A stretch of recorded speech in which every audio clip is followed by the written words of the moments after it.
the next thing we might want to do is run a program.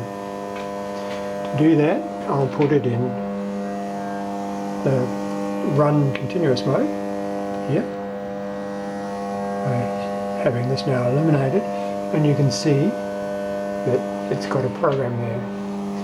I'll call this program again from scratch, 45, enter. Okay, there's the actual program, and I'm not going to run the machine.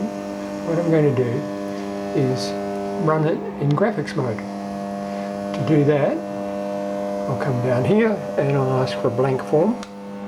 Here, there's a blank form, and it's in continuous run. I'll ask it to start by pressing the graphics start button here, and it's run. Unfortunately,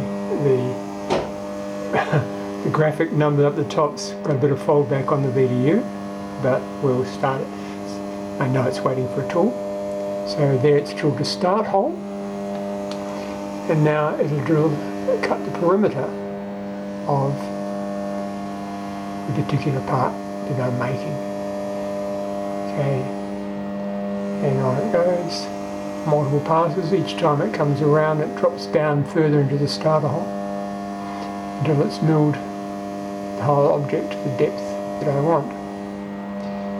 So that will go solid black when it reaches the full depth, which is here. So that's a fairly quick run of, and it's now gone back to the start of the program. So if I push this run program button here again, we'll find we're in the request a tool T3 to do that, to start. Anyway, so here is the actual part that it just made, this little part here.